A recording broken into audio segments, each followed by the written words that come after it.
신약성경 393면 요한일서 1장 16절 17절 말씀입니다. 우리 두 절을 다 같이 함께 읽겠습니다. 누구든지 형제가 사망에 이르지 아니하는 죄 범하는 것을 보거든 구하라. 그리하면 사망에 이르지 아니하는 범죄자들을 위하여 그에게 생명을 주시리라. 사망에 이르는 죄가 있으니 이에 관하여 나는 구하라 하지 않노라. 모든 불의가 죄로 돼 사망에 이르지 아니하는 죄도 있도다. 아멘. 한 주간 동안 잘 계셨습니까? 네, 저는 휴가 기간을 통하여 우리 태국에 있는 우리 선교사님들을 만나 뵙고 또 교제하는 시간을 가졌습니다.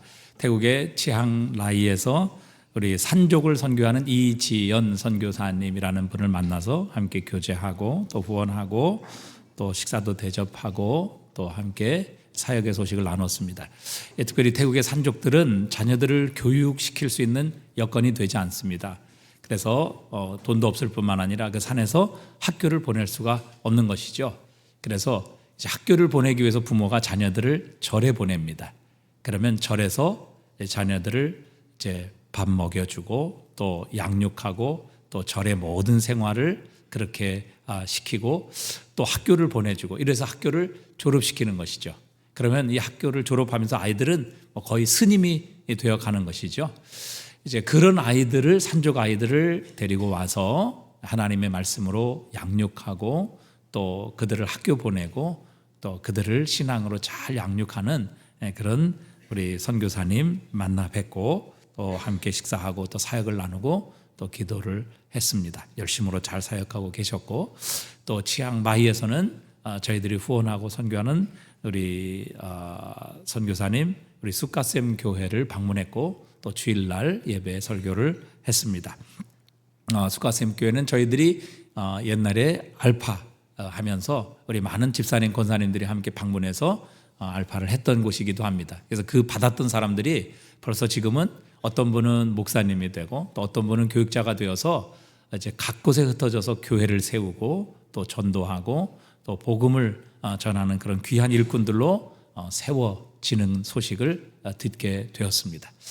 또 그 수카셈 교회를 보니까 저는 처음 봤는데 거기에 이 동판으로 된 머릿돌에 보니까 우리 교회 이름이 새겨져 있더라고요. 우리 교회 성도들의 귀한 헌신과 헌금으로 이 교회가 세워졌습니다.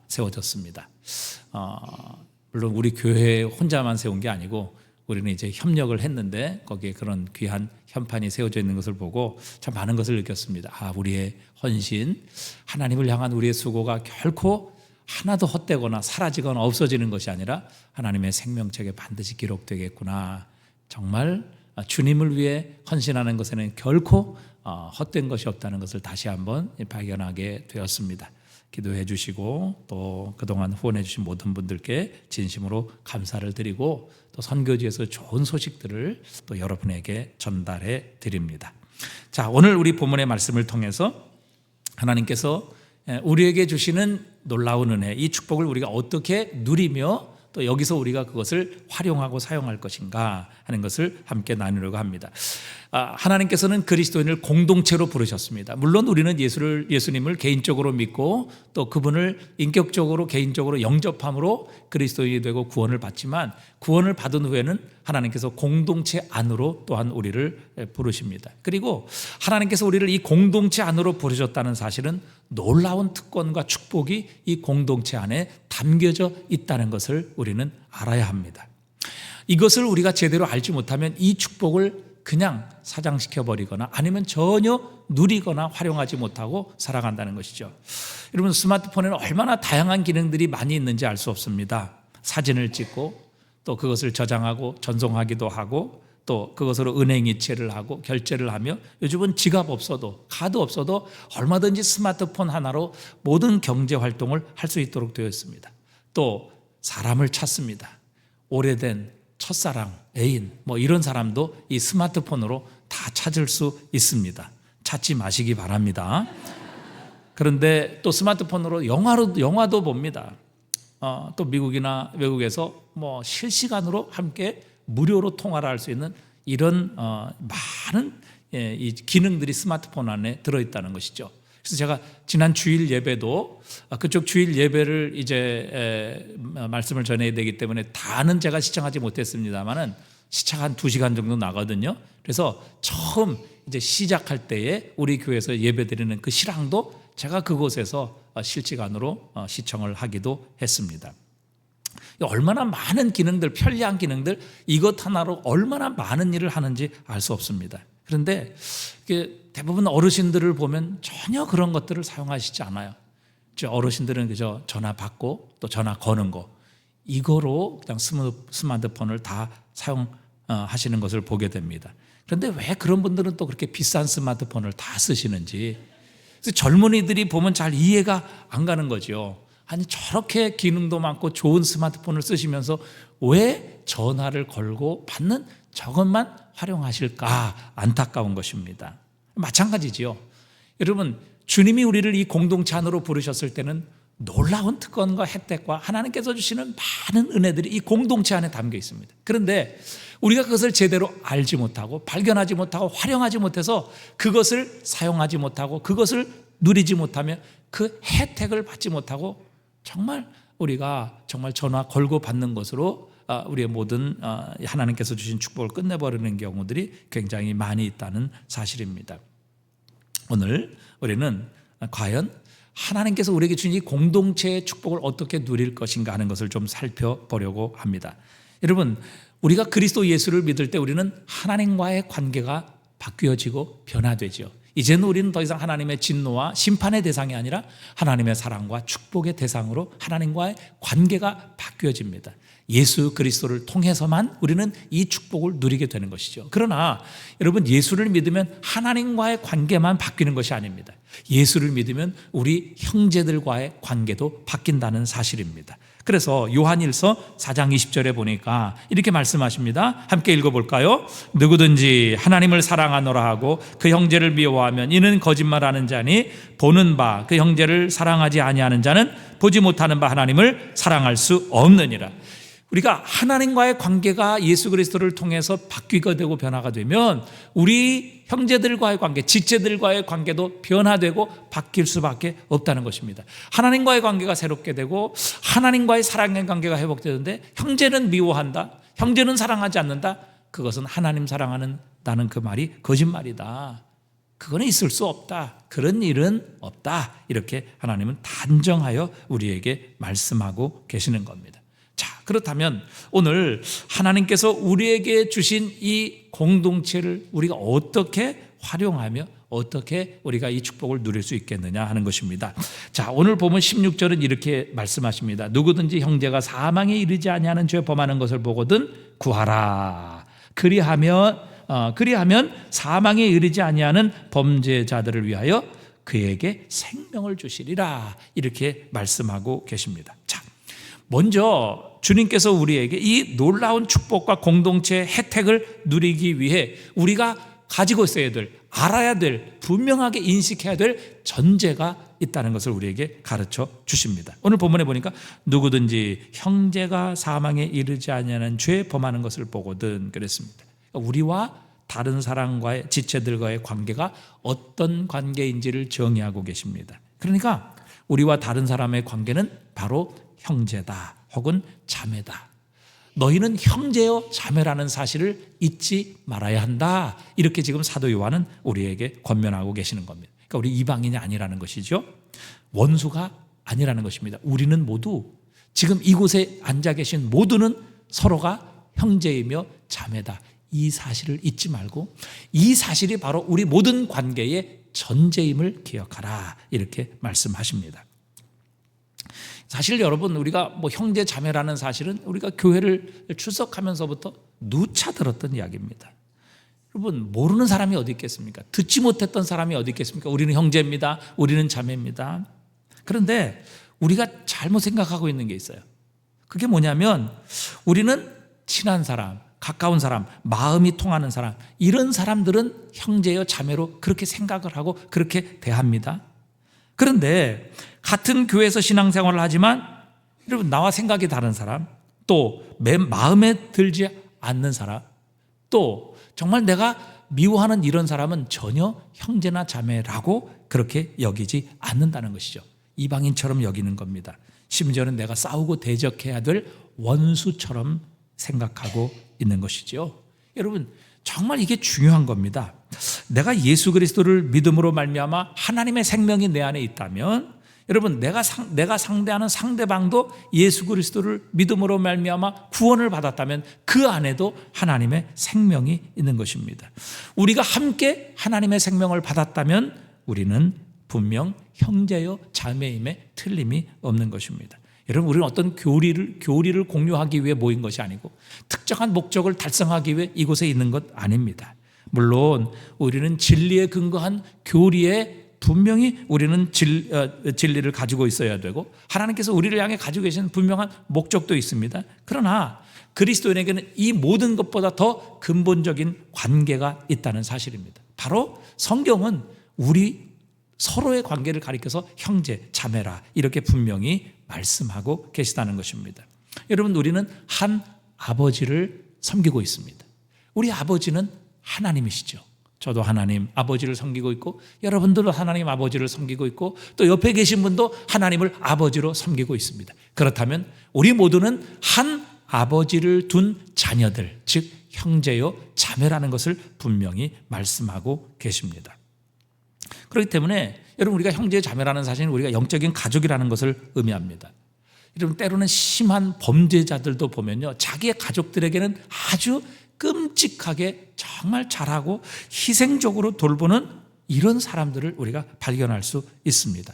정말 다른 사람에게도 좀 그렇게 해주면 좋은데 다른 사람에게는 얼마나 잔인한지 몰라요. 다른 사람에게는 얼마나 자비가 없는지 몰라요. 그러나 자신의 가족과 혹은 자신의 자녀들, 형제들에게는 얼마나 끔찍하게 돌보고 그들을 위해 희생하는지 알 수 없습니다. 왜 그럴까요? 가족이기 때문이죠. 피를 나눈 가족이기 때문에. 그런데 여러분, 이것을 우리는 욕할 수가 없습니다. 세상에서도 형제의 관계, 자매의 관계는 일반적인 사람들과의 관계와 다르지요. 여러분, 형제가 잘못했다고 해서 인연을 끊습니까? 또 자매가 잘못했다고 해서 호적에서 파내버리나요? 형제간에 돈 떼먹었다고 해서 안 봅니까? 물론 요즘은 뭐 부모의 유산 때문에 형제간에 칼부림이 나는 뭐 이런 일들도 있습니다만은 이건 굉장히 예외적인 사건이죠. 그래서 여러분이 가족이라는 것은 특별한 관계를 전제하는 것입니다. 그래서 여러분, 우리나라에도요 형법을 보니까 제가 찾아봤어요. 형법 151조 2항 또 155조 4항에 보면요, 가족들의 범죄를 숨겨주거나 증거를 인멸할 때는 처벌하지 않는다라는 특례 조항이 있어요. 그러니까 형제들이나 부모나 자녀들이 부모나 형제나 가족들의 그 범죄의 사실을 숨겨주거나 혹은 증거를 인멸할 때는 가족들에게는 처벌하지 않는 특례 조항이 있다고요. 그러니까 그 가족들의 관계는 특별한 것이라는 것을 법으로도 헌법으로도 분명하게 우리에게 보장하고 있는 것입니다. 그래서 여러분, 이 형제의 관계, 자매의 관계는 특별한 관계라는 것 우리에게 말씀하고 계십니다. 여러분, 우리가 오늘 우리의 관계가 형제요 자매라는 이 사실 하나만을 아니라도 분명하게 인식한다면 여러분, 우리의 모든 관계는 아마 전적으로 변화될 것입니다. 우리가 교회 안에서 성도들을 대하는 태도는 완전히 달라질 것이라는 사실입니다. 여러분, 가족은 우리가 그냥 일반 사람과 다르잖아요. 그런 가족이요 형제라고 아마 내가 상대하는 사람을 그렇게 생각해 보십시오. 그런 태도와 마음을 가져보십시오. 상대방을 대하는 나의 마음의 자세는 전혀 지금과 달라지게 될 것입니다. 그래서 여러분, 우리가 다른 형제가 어긋난 길을 가고 있거나 혹은 고난을 당하거나 불행한 하나님의 심판을 자처하거나 또 하나님과의 그릇된 관계에 들어가는 것에 대해서 또 하나님의 신과 심판을 받는 이런 자리로 떨어지는 것에 대해서 우리는 관심을 가져야 하고 또 그들을 향해 가슴 아파해야 하고 또 그들을 향해 기도해야 할 것을 우리에게 말씀하고 계십니다. 정말 내가 좋아하지 않는 사람, 정말 원수라고 생각하는 이런 사람들이 심판을 당하고 징계를 당할 때 거 봐, 뿌린 대로 거두는 거야. 그런 벌 받아서 마땅하지, 그런 죄 범하더니 나한테 그렇게 하더니 잘 됐다. 여러분, 이렇게 생각하고 이렇게 대하는 것은 형제요 자매를 대하는 태도가 아니라고 말씀하십니다. 우리가 지난 금철 때 부흥의 매뉴얼을 함께 살펴봤어요. 여러분, 부흥에는 가장 먼저 내가 누구인지를 인식하는 이런 자기 인식이 있고, 또 그 죄에 대한 회개가 있으며, 또 부흥에는 반드시 그 죄를 껴안고 기도하는 중보자들이 있었다는 것을 성경은 우리에게 증언하고 있습니다. 우리가 잘 아는 바울도 여러분, 유대인들에게 얼마나 많은 핍박받았습니까? 많은 죽음의 위협에 놓여 있었고 40에 하나 가만 매를 5번이나 맞았어요. 그러니까 죽도록 맞은 적이 5번이나 있었다는 것이죠. 그럼에도 불구하고 사도 바울은 자신을 핍박하는 그 형제 자매들인 유대인을 욕하지 않았어요. 저주하지 않았어요. 뭐라고 말합니까? 로마서 9장 3절에 보니까요, 바울이 이렇게 고백을 하고 있어요. 로마서 9장 3절에 보니까 나의 형제 곧 권력의 친척을 위하여 내 자신이 저주를 받아 그리스도에게서 끊어질지라도 원하는 바로라. 여러분, 이게 가장 큰 저주잖아요. 그리스도에게서 끊어진다. 영원한 저주 아니에요. 그런데 만약에 나의 형제, 권력, 친척이 구원받을 수 있다면, 그들이 복음을 믿고 구원받을 수 있다면 나는 그리스도에게서 끊어질지라도 내가 그것을 원하는 바로라. 여러분, 형제는 특별한 거예요. 바울에게 있어서 유대인은 자신들의 가족이요 친족이요 형제였기 때문에 이 특별한 마음을 가지고 자신을 핍박하고 죽이려는 그 유대인들을 향해서도 오히려 그들이 구원받고 예수 그리스도를 믿을 수만 있다면 자신이 그리스도에게서 끊어지는 가장 큰 저주를 받을지라도 그것을 원하는 바로라 라고 말할 정도로 자신의 형제 자매인 이 이스라엘 유대인들을 향한 애정과 사랑을 가지고 있었습니다. 모세도 금송아지로 우상 숭배하며 자신을 거부했던 이스라엘을 향해, 그래 너희가 그런 죄를 범하더니 잘 됐다. 어디 한번 좀 혼 좀 나봐라. 하나님 저 죄 지은 죄 고스란히 받게 하시고 진멸하시고 하나님 말씀하신 대로 나를 통해 새 민족을 이루어 주시옵소서, 이렇게 기도하지 않았습니다. 출애굽기 32장 32절에 보니까 그러나 이제 그들의 죄를 사하시옵소서, 그렇지 아니하시면 원컨대 주께서 기록하신 책에서 내 이름을 지워버려 주옵소서. 생명책에서 자신의 이름을 지워버려 주옵소서.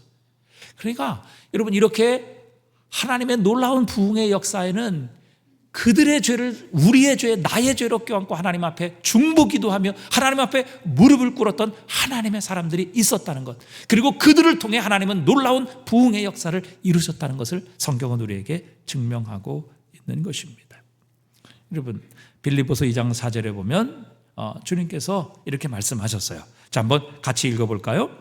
각각 자기 일을 돌아볼 뿐더러 또한 각각 다른 사람의 일을 돌아보아 나의 기쁨을 충만하게 하라. 너희 안에 이 마음을 품으라. 곧 그리스도 예수의 마음이니. 자, 너희 안에 이 마음을 품으라. 그리스도 예수의 마음이, 예수 그리스도의 마음을 품으라, 이렇게 말씀하십니다. 그 예수 그리스도의 마음이 무엇인가? 자기의 일을 돌아볼 뿐더러 각각 다른 사람의 일들을 좀 돌아보라. 형제 자매의 일들을 돌아보라. 여러분, 예수님께서 만약에 자신만 생각하셨다면 이 땅에 오셨겠어요? 하나님이신 예수님이 그런 수치와 부끄러움과 사람들 자신의 피조물로부터 조롱을 받으시고 그런 고난과 그 십자가의 고통을 받으시고 죄 없으신 분이 벌거벗겨져서 십자가 위에 못 박혀 죽으셨겠어요? 여러분, 예수님이 자신을 생각하셨다면 전혀 이런 일이 일어날 일이 없는 것입니다. 그러나 예수님은 자신을 돌아보신 것이 아니라 바로 죄인인 우리를 돌아보셨지요. 그래서 이 땅에 우리를 위해 오셨고, 우리를 위해 고난 받으셨고, 우리를 위해 모든 죄짐을 대신 짊어지시고 십자가에 죽으시고 다시 살아나신 것입니다. 예수님이 바로 자신만 돌아보셨다면 여러분, 우리에게는 어떤 구원의 소망, 어떤 영원한 생명, 새 생명의 소망, 거듭남의 소망은 없었을 것입니다. 그러나 여러분, 이 주님께서 자신을 돌아보신 것이 아니라 우리를 돌아보셨기 때문에 결국 우리는 그리스도 예수로 말미암아 생명을 얻었습니다. 우리의 삶은 변화되었습니다.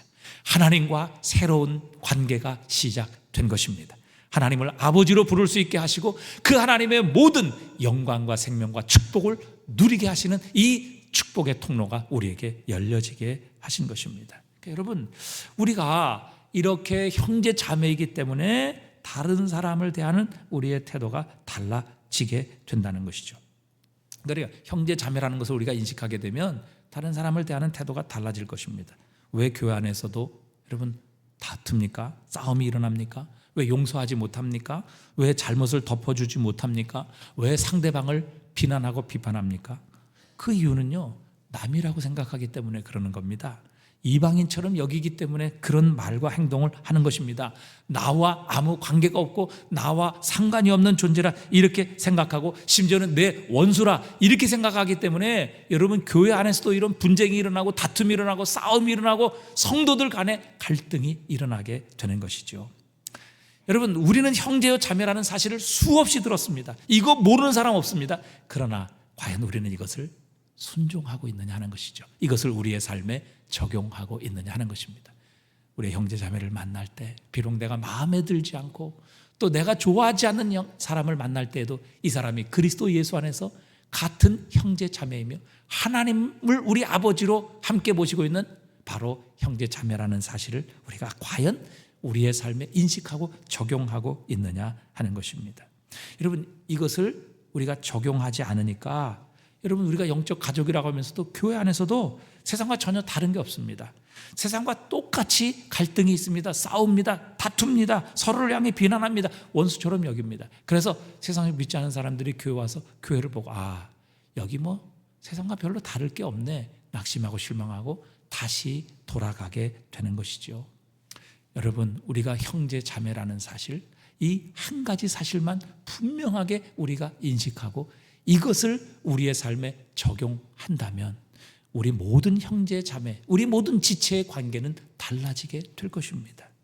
야고보서 1장 22절에서는 이렇게 말씀하세요. 너희는 말씀을 행하는 자가 되고 듣기만 하여 자신을 속이는 자가 되지 말라. 우리는 너무 많은 말씀을 들었어요. 형제 자매라는 말씀을 얼마나 많이 들었습니까? 그런데 그 말씀을 듣고 우리는 이렇게 생각하는 것이죠. 아, 그래, 우리 형제 자매야. 나는 그렇게 살고 있어. 그런데 막상 우리의 삶에 그것을 순종하지 않는 거죠. 적용하지 않는 거죠. 그러면서 우리가 사람들을 대할 때는 똑같이 세상처럼, 이방인처럼, 아무 관계가 없는 사람처럼 그렇게 우리의 형제 자매를 대하기 때문에 교회 공동체 안에 하나님께서 이 형제 자매를 통해 주시는 놀라운 축복을 우리가 빼앗겨 버리게 되는 것입니다. 우리가 그것을 듣고 나 그렇게 살고 있잖아, 이렇게 착각하는 겁니다. 적용하고 순종하지 않으면서.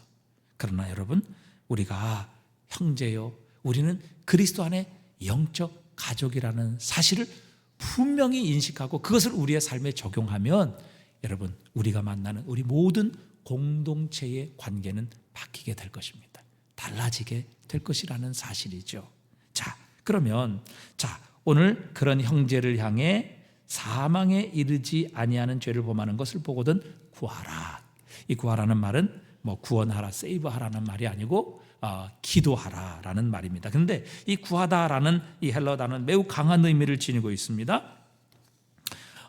이 단어는 사실상 그냥 뭐 하나님께 간구하고 뭐 하나님께 그냥 아뢰라 이런 정도가 아니라 탄원하다는 뜻입니다. 간절히 기도한다라는 뜻입니다. 예를 들어서 우리가 절망적인 공경이나 위기를 만나게 될 때 단순히 우리가 하나님께 말씀드리지 않습니다. 탄식하지요. 탄원하며 하나님께 부르짖습니다. 큰 시험을 만났을 때 여러분 대충 기도하지 않잖아요. 여러분, 만약에 내가 실직을 앞두고 있다, 이 위기에 있다, 그냥 기도하겠습니까? 평상시처럼 기도하지 않을 것입니다. 여러분, 저희 부친께서 옛날에 부도를 맞았어요. 부도의 위기를 맞이하니까 저희 어머니가 정말 하나님 앞에 날마다 금식하며 기도했어요. 교회에서 차례하며 기도했는데 집에 오시지 않을 정도로 매일 금식하며 하나님 앞에 기도했어요. 왜? 절체절명의 상황이거든요. 집에서 쫓겨날 수밖에 없었고요. 굶어 죽을 수 있는 그런 상황에 처했기 때문에 금식하며 하나님 앞에 철회하며 밤새도록 하나님 앞에 부르짖고 매달렸다고요. 여러분, 오늘 구하라, 형제를 위해 그렇게 구하라, 기도하라, 그런 단어를 사용하고 있는 것입니다. 형제가 회복될 때까지, 형제가 다시 한번 하나님 앞에 바로 설 때까지 기도하라. 여러분, 이게 바로 형제요 자매요 영적 가족임을 의미하는 것이, 이것이 하나님께서 주신 얼마나 큰 축복인지 몰라요. 여러분, 생각해 보세요. 내가 위기를 맞이하고 있다, 내가 큰 어려움에 있다. 근데 나를 위해 저렇게 금식하며 밤새 철회하며 나를 위해 기도해 주는 사람이 있다. 여러분, 이것보다 더 큰 힘이 있을까요? 이것보다 더 큰 위로가 있을까요? 생각해 보세요. 제가 우리 현대신교회 처음 부임했을 때 벌써 한 24년, 25년 정도 됐어요. 교회가 풍비박산 났어요. 주일학교도 하나 없었어요. 그리고 교회 사택도 없었어요. 그래서 이제 교회 안에 있는 사택에 들어가서 살게 됐죠. 성도들도 그렇게 많지 않았어요. 근데 어떤 권사님이 저를 보고 이제 금식하며 기도하시기 시작했어요. 저를 불쌍히 여기셨고 제가 이 교회에 잘 사역할 수 있도록 금식하며 기도하셨던 그런 권사님이 있습니다. 제가 그분의 기도를 잊지 못해요. 아니, 잊을 수 없을 것입니다. 그 기도, 저를 위해서, 이 부족한 저를 위해서 하나님 앞에 금식하며 기도하셨던 그 권사님의 기도로 인하여 저는 잘 견디고 또 하나님의 은혜를 공급받아 여기까지 올 수 있었습니다. 여러분, 이렇게 나를 위해 정말 목숨을 걸고 간절하게 기도하는 그런 나의 형제 자매가 있다. 이것보다 더 큰 위로, 이것보다 더 큰 놀라운 축복과 은혜는 없을 것입니다. 여러분, 이것보다 우리에게 더 큰 격려, 이것보다 하나님의 더 큰 위로가 어디에 있겠습니까? 여러분, 우리가 형제 자매의 관계를 회복하게 될 때 바로 형제 자매의 관계는 이런 놀라운 능력과 은혜가 숨겨져 있다는 사실입니다. 갈라디아서 6장 1절 우리 한번 다 같이 읽어보겠습니다. 형제들아, 사람이 만일 무슨 범죄한 일이 드러나거든 신령한 너희는 온유한 심령으로 그러한 자를 바로잡고 너 자신을 살펴보아 너도 시험을 받을까 두려워하라. 너희가 짐을 서로 지라. 그리하여 그리스도의 법을 성취하라. 그랬습니다. 너희가 사람 형제들아, 사람이 만일 무슨 범죄한 일이 일어나거든 신령한 너희는 온유한 심령으로 그러한 자를 바로 잡으라. 그리고 너희 자신도 살펴보아 시험 받을까 두려워하라. 그리고 너희가 짐을 서로 지라. 그리하여 그리스도의 법을 성취하라 말씀하셨어요. 여러분, 이 빌립보 교회에 바울은 빌립보 형제들과 멍에를 같이 맺다 이렇게 말하고, 너희가 서로 짐을 지라는 이 의미는 사실 팔레스타인 지방에는 밭을 갈 때에 소 한 마리 갖고 그렇게 밭을 갈지 않거든요. 꼭 짝수로 갈아요. 그래서 2마리, 4마리 혹은 엘리사 같은 경우는 12마리를 가지고 밭을 갈았어요. 여러분, 2마리로 밭을 갈 때에 한 멍에를 씌워서 그 2마리로 밭을 갈게 합니다. 그러면 여러분, 이 2마리가 한 멍에를 맸으니까 한 마리만 힘들지 않아요. 한 마리만 쉬지 않는단 말이죠. 그 같은 멍에를 맨 두 손은요, 힘들면 같이 힘든 거예요. 편하면 같이 편한 거예요. 무거우면 같이 무거운 거예요. 그렇기 때문에 여러분, 이 멍에 짐을 같이 지라 이렇게 말씀하고 계시는 겁니다. 그러니까 여러분, 우리가 서로 짐을 질 때 한쪽만 힘들 수 없습니다. 한쪽이 힘들면 다른 쪽도 그 짐을 같이 짊어지게 되어 있습니다. 그래서 서로의 짐을 나누어지게 되는 것이죠. 그러니까 여러분, 형제 자매 공동체 안에서는 한쪽만 고통받고 한쪽만 힘들고 한쪽만 가난하고 이런 일이 생기지 않게 된다는 사실이죠. 그래서 여러분, 이게 하나님께서 주신, 우리가 진정한 형제요 자매의 관계를 회복하게 되면 이런 놀라운 혜택과 위로와 하나님의 격려가 이 형제 자매 공동체 안에 속해 있다는 사실이죠. 그 다음에 우리가 형제를 위해 기도하고 간구하려면 가장 먼저 우리는 듣는 자세가 필요하겠죠. 도대체 형제 자매의 문제가 무엇이고 또 그들에게 어떤 어려움이 있으며 왜 그렇게 살아가야 하는지, 또 이런 것들을 들어야만 우리는 하나님께 그들의 사정을 간구할 수 있는 것입니다. 상대방이 왜 그런 말을 할 수밖에 없었는지, 왜 그런 생각을 하는지, 왜 그렇게 행동할 수밖에 없었는지 우리가 먼저 듣는 것이 상대방을 위해 기도할 수 있는 과정입니다. 그래서 여러분, 우리 귀는 정말 놀랍고 아주 정밀한 기관입니다. 우리 귀는 이 세 부분으로 되어 있다고 그래요. 먼저 외이, 이것은 우리 머리 옆쪽에 붙어있는 살로 된 돌출물이죠. 여기서 이제 소리를 모아서 안으로 들어갑니다. 그래서 한 2cm만 들어가면 고막에 이릅니다. 그 귀에는, 고막 옆에는 중이, 가운데 귀가 있습니다. 그래서 이 중이에는 인체에서 가장 조그만 뼈들이 모여 있다고 해요. 여러분, 우리 인체 뼈들이 많잖아요. 근데 우리 인체에서 가장 작은 뼈들이 어디에 모여 있는가 하면 바로 우리 귀 중이에 몰려 있는 것입니다.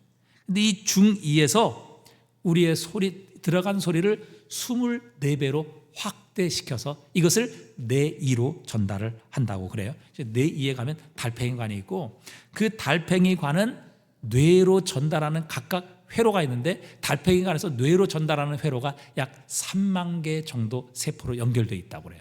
그러니까 여러분 3만 개 정도 회로라고 하면 부산 전체에 전기를 놓을 수 있는 회로라고 해요.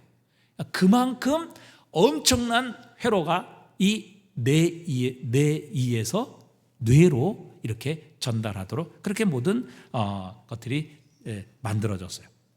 그러니까 여러분 인간의 창조물에서 가장 복잡하고 또 정교하다고 하는 슈퍼컴퓨터와 하나님께서 만드신 이 귀 하나를 비교해 보면 슈퍼컴퓨터는 돌도끼에 불과하다 이렇게 얘기할 정도로 이 귀 하나만으로도 엄청나고 정교한 하나님의 걸작품이라는 것을 우리는 알 수 있어요. 자, 근데 여러분 하나님께서 도대체 왜 이 귀 하나를 이렇게 슈퍼컴퓨터와 비교될 수 없는 다재다능하고 정말 복잡하고 민감하게 이 귀를 만드셨을까 하는 것이죠. 왜 귀를 이렇게 잘 듣도록 만드셨을까요? 그 이유가 무엇일까요? 귀는 뭐 하는 곳입니까? 듣는 것이죠. 하나님께서 이 귀를 이렇게 엄청나게 만들어 놓으신 이유 중에 하나는 우리로 하여금 잘 들으라는 의미를 우리에게 주신 것입니다. 이 귀를 잘 좀 사용하라는 것이죠. 그래서 여러분 사실 우리 인간관계의 웬만한 문제는요 잘 들어주면 해결됩니다. 자, 그런데 우리는 듣기보다 말하기를 좋아합니다. 듣기보다 참견하기를 좋아하죠. 저도 이제 말을 많이 하는 이런 직분을 가지고 있기 때문에 참 이게 습관이에요. 버릇이에요. 그래서 누구든지 말만 대화를 하면 저는 이제 설교를 시작하려고 자기 이렇게 나옵니다. 그래서 저도 이제 말씀을 준비하면서 회개하고 이제 앞으로 좀 성도들이 하는 말씀을 먼저 좀 잘 들어야 되겠다 그런 마음의 결심을 하게 되었습니다. 그래서 여러분 이렇게 엄청난 슈퍼컴퓨터와 비교될 수 없는 민감하고 정말 이 복잡한 하나님께서 이 귀한 것을 주셨는데 이것을 잘 사용하지 않고 잘 듣지 않으면 이건 뭐예요? 정말 하나님이 안타까워하시는 것이죠. 무용지물이 되는 것입니다. 그러니까 하나님께서는 음악과 새들의 노래, 동물 소리 이런 것뿐만이 아니라 정말 중요한 서로의 대화를 듣도록 하시기 위해서 하나님께서 이 귀를 이렇게 만들어 놓으신 거예요. 우리 입은 하나잖아요. 귀는 두 개잖아요. 왜 그렇게 하나님께서 만들어 놓으셨을까요? 네? 말하는 것보다 듣는 것을 몇 배로 하라? 2배로 하라. 이런 의미가 담겨 있는 것 같아요. 그래서 야고보서 1장 9절에도 보면 너희는 듣기는 속히 하고 말하기는 어떻게 하라? 더디하라. 이렇게 말씀하셨어요.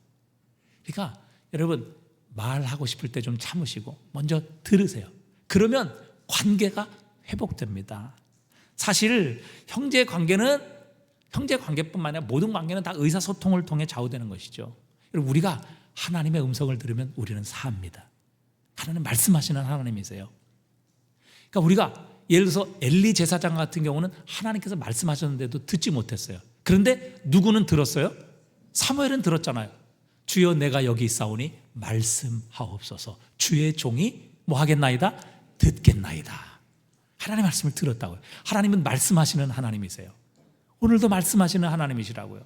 환경을 통해 내 지체를 통해 또 하나님의 기록된 말씀인 성경을 통해 우리에게 말씀하시는 하나님이에요. 그 말씀을 들으면 우리는 복을 받습니다. 그 말씀을 들으면 우리는 생명을 얻습니다.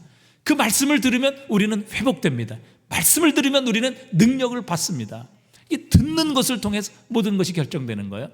여러분 우리 인간관계도 마찬가지죠. 서로에게 귀를 기울이면 의사소통이 되는 거예요. 의사소통이 되면 관계가 발전할 수밖에 없고 성숙할 수밖에 없습니다. 그러나 우리가 서로에게 귀 기울이를 중단하게 될 때 관계는 깨어져 단절되죠. 그래서 여러분 잠언에 보면 지혜로운 자가 누구인가를 계속해서 설명하면서 강조하는 게 있어요. 지혜로운 자는 말을 많이 하는 사람이 아니라 어떤 사람이에요? 듣는 사람. 자 보세요. 잠언 13장 10절입니다. 자 보니까 교만에서는 다툼만 일어날 뿐이라. 왜 다툼이 일어나요? 교만하고 자꾸 자기가 말하고 자꾸 다른 사람 자기가 지배하고 가르치고 말하려고 하니까 다툼이 일어날 뿐이에요. 그런데 권면을 어떻게 하는 자? 듣는 자는 지혜가 있느니라. 또 잠언 15장 31절에 보니까 생명의 경계를 듣는 무엇은 귀에는 지혜로운 자 가운데 있느니라. 누가 지혜로운 자냐? 생명의 경계를 듣는 자. 그렇게 하시면 안 됩니다. 거기 가시면 안 됩니다. 하나님 기뻐하시는 삶 사셔야 됩니다. 생명의 경계를 듣는 자는 뭐예요? 지혜로운 자 가운데 있느니라. 또 18장 15절에 보면 명철한 자의 마음은 지식을 얻고 지혜로운 자의 귀는 지식을 구하느니라. 이게 듣는 것에 집중하는 사람, 이 사람이 지혜로운 사람이라는 것이죠. 그래서 여러분 가정에서도 자녀는 부모의 말을 들어야 합니다. 그렇죠? 그래서 잠언에도 보면 아비의 말, 어비의 말을 순종하고 잘 듣는 자가 지혜로운 자라. 왜? 여러분 부모는 지혜를 가지고 있어요. 경험을 가지고 있습니다. 그 말을 듣지 않으면 그 지혜와 경험을 뭐예요? 내 것으로 삼을 수 없는 겁니다. 근데 그 말을, 부모의 말을 잘 들으면 그 부모가 수십 년 동안 쌓아왔던 지혜와 경험을 내가 내 것으로 만들 수 있는 것이죠. 부모만 그렇습니까? 자녀만 그렇습니까? 부모도 자녀의 말을 들어야 돼요. 부모가 자녀의 말에 귀 기울이지 않기 때문에 자녀의 문제가 무엇인지를 전혀 모르는 겁니다. 의사소통이 안 되는 거예요. 그러니까 자녀들이 부모와 관계가 깨어지게 되고 자녀들이 부모가 아닌 세상과 나쁜 친구들과 어울리게 되는 것이죠. 남편과 아내도 마찬가지입니다. 서로에게 귀를 기울여야 합니다. 우리 금요일 날 우리 결혼한 신혼신부도 있어요. 서로에게 귀를 기울이십시오. 여러분 결혼의 단절, 즉 결혼의 깨어짐은요 항상 의사소통의 단절로부터 시작되는 겁니다. 상대방의 말을 들어주지 않는 것이죠. 서로를 듣지 않으면 관계는 멀어집니다. 오해가 생기지요. 의심이 생깁니다. 불만이 생깁니다. 원한이 생깁니다. 그리고 마침내 너무 늦어질 때까지 쌓이고 말게 되는 것이죠.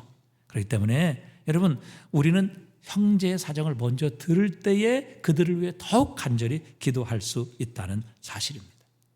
그래서 이렇게 형제라는 사실을 우리가 분명한 전제로 알고 그들의 이야기를 먼저 듣고 하나님 앞에 간절한 마음으로 기도하게 될 때 하나님께서 우리의 기도를 들으시고 그들을 살리시리라, 구원해 주시리라 이렇게 약속하십니다. 자, 그런데 오늘 요한이 결론적으로 보니까 사망에 이르지 아니하는 죄를 범하는 것을 보고든 구하라 그랬습니다. 그러면서 사망에 이르지 아니하는 범죄자를 위하여 그에게 생명을 주시리라. 그런데 사망에 이르는 죄가 있으니 이에 관해 나는 구하라 하지 않겠노라. 그러니까 사망에 이르지 않는 죄가 있고 사망에 이르는 죄가 있는데 사망에 이르는 죄를 범한 자를 위해서는 기도할 필요 없다. 지금 그렇게 말씀하시는 거예요. 그러면 도대체 죄 가운데서 사망에 이르는 죄도 있고 사망에 이르지 않는 죄도 있냐 하는 것이죠.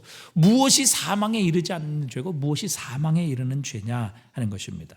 여러분 모든 불의는 다 죄입니다. 하나님의 뜻인 율법을 어기는 것은 모두 죄입니다. 하나님께서 제시하신 삶의 방식대로 살지 않는 것 모두 죄입니다. 하나님의 뜻과 우리를 향하신 목적에서 이탈된 것 모든 것 죄입니다. 그리고 그 죄는 하나님과의 관계 교제를 파괴하게 되죠. 그러나 여러분 죄라고 해서 모두 다 우리를 영원한 파멸, 멸망과 영원한 지옥으로 우리를 몰아넣는 것은 아니라는 사실입니다.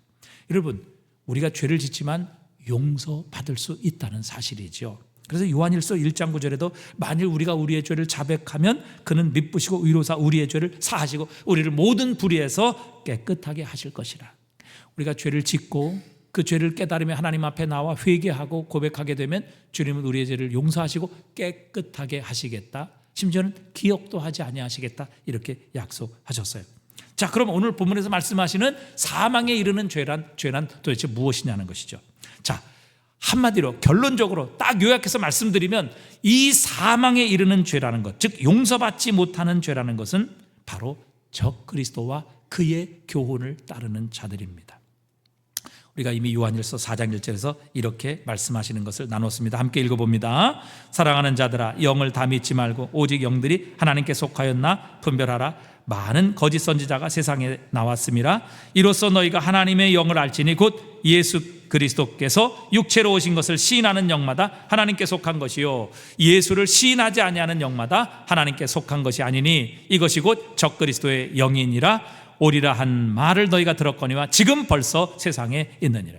그러니까 적 그리스도의 영, 즉 그리스도 예수를 인정하지 아니하고 의지와 의도를 가지고 비난하고 비판하며 그 그리스도 예수를 대적하는 바로 이런 세력을 가리켜서 적 그리스도의 영이라 이렇게 말씀하시는 겁니다. 그러니까 예수님께서 하나님의 아들이시고 우리를 위해 하나님이 기름 부으신 메시아라는 사실을 의지와 의도를 가지고 부정하며 적극적으로 반발하는 사람, 적 그리스도의 영을 따르는 자들을 가리켜서 바로 사망에 이르는 죄라 이렇게 표현하고 있습니다.